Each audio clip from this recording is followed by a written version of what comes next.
Aí, a gente tem, então, os hidrocarbonetos que não se dissolvem na água, mas se dissolvem em solventes apolares. E a gente tem o álcool também, né? Exemplos, alguns exemplos. Uma das funções orgânicas, né? Que é o álcool, que ele é polar, sim, porque ele tem uma hidroxila, né? Ó, ele tem o OH. Só que o resto da cadeia dele é apolar, né? Ou seja, ligada a ligações CH. Então, o que que acontece? Igual aqui tem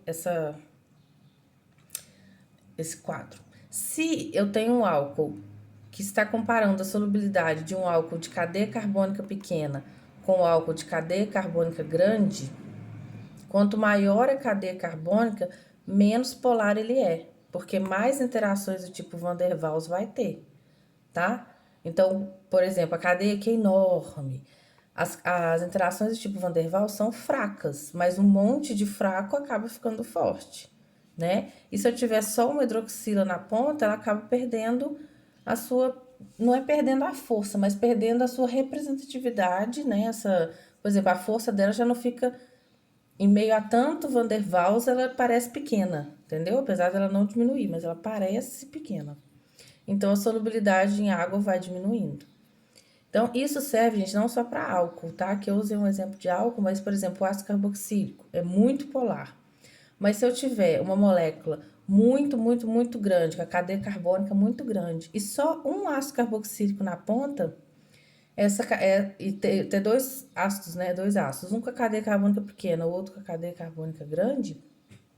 Quanto maior essa cadeia, menor vai ser a polaridade. Beleza? Então, sempre, tá, gente? Independente da molécula, sempre que você tiver uma cadeia carbônica muito grande, você vai ter uma polaridade menor, tá bom? Tranquilo? Bom, e ponto de ebulição, né? Aqui vai ponto de ebulição e ponto de fusão. Geralmente a gente fala só do ponto de ebulição. Um vai seguindo o outro, né? Se aumenta um, aumenta o outro. Do que depende, né, o ponto de ebulição das moléculas orgânicas? Depende da intensidade da força intermolecular, ou seja, se é ligação de hidrogênio é uma força mais forte, dipolo é uma força intermediária e Van der Waals é uma força fraca, né? É uma interação mais fraca. Então, depende de qual interação está tendo e do tamanho da molécula. Então, mesmo assim como a polaridade, o ponto de ebulição também depende praticamente das mesmas coisas, não é isso? Então, ó, vamos lá. O que eu faço? Não tem como. Vamos lá. Eu tenho ácido carboxílico e estou comparando com uma cetona, né? O ácido carboxílico, que tem o OH, sempre vai ser mais ácido. Ih, gente, eu cismei com ácido agora. Sempre vai ter maior ponto de ebulição e maior polaridade do que essa cetona. Beleza? Porque eu estou comparando interações intermoleculares diferentes. Até deixa eu ver se eu coloquei aqui. Não. Só coloquei o tamanho da molécula. Interações intermoleculares diferentes. Então, se eu tenho interações intermoleculares diferentes, quanto mais forte a interação intermolecular, maior o ponto de ebulição.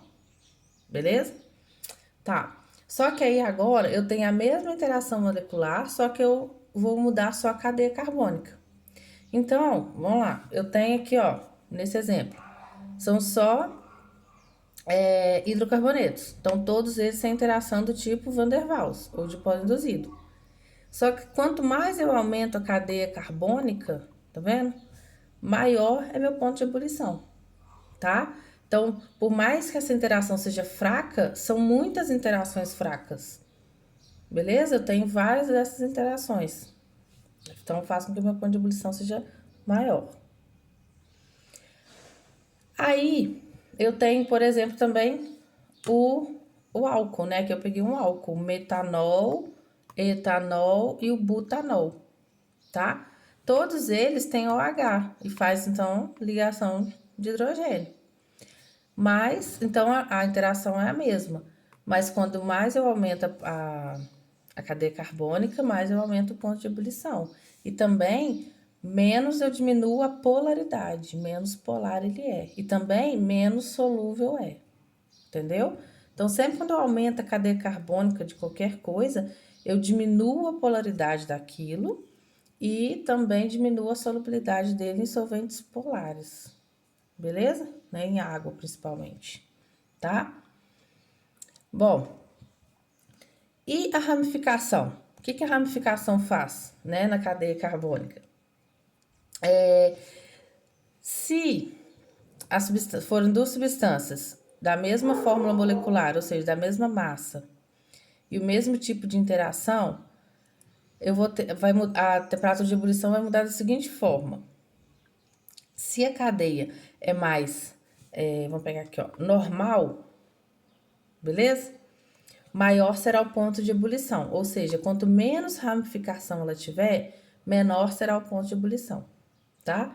Então, gente, ó, para olhar ponto de ebulição eu tenho a interação, né? O tamanho da cadeia carbônica e ramificação.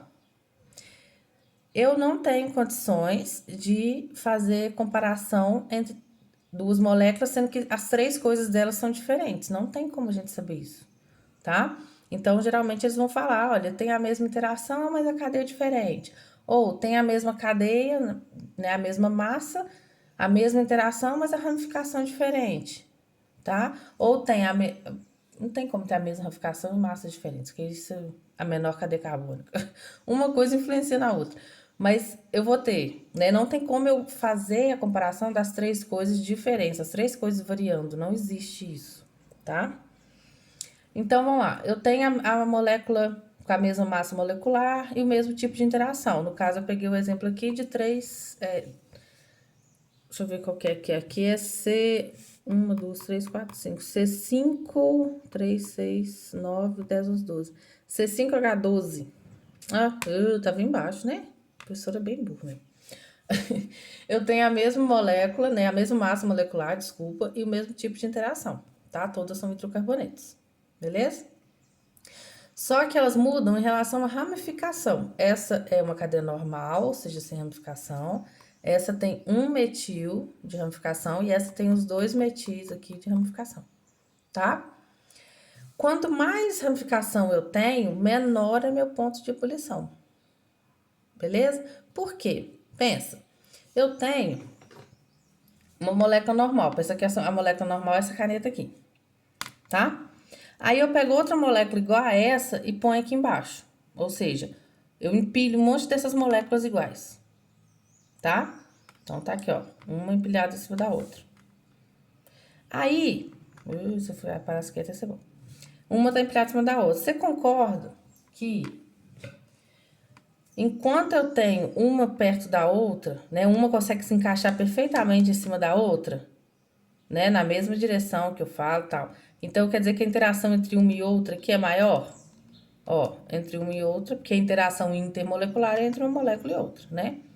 Então as interações são maiores. Se eu tenho uma ramificação, pensa que a de cima tem uma ramificação, ela não vai ficar mais longe que a de baixo? Vê se eu consigo fazer aqui. Ela não vai ficar mais longe que a de baixo? Por quê? Porque aqui no meio tem uma ramificação. Pensa que eu tô falando dessa molécula aqui agora. Eu tenho uma ramificação, é como se eu tivesse isso aqui, ó. A molécula de cima ela tem uma ramificação. Então, eu fico mais longe. Então, só a parte da ramificação é que vai interagir com a de baixo. Beleza? Esse é um quadro aqui um pouco mais difícil. Só a parte da ramificação aqui que vai interagir aqui, ó. Que vai interagir com a de baixo. Então, já diminui a interação entre uma e outra, tá? E se eu tiver a ramificação, essa molécula aqui, ó, que é uma ramificação em cima e embaixo, então aqui também tem uma. Então, elas separam mais ainda. Só as duas ramificações é que vão conseguir se interagir. Então, o ponto de ebulição diminui mais ainda. Então, quanto mais ramificação eu tenho, menor é meu ponto de ebulição. Beleza?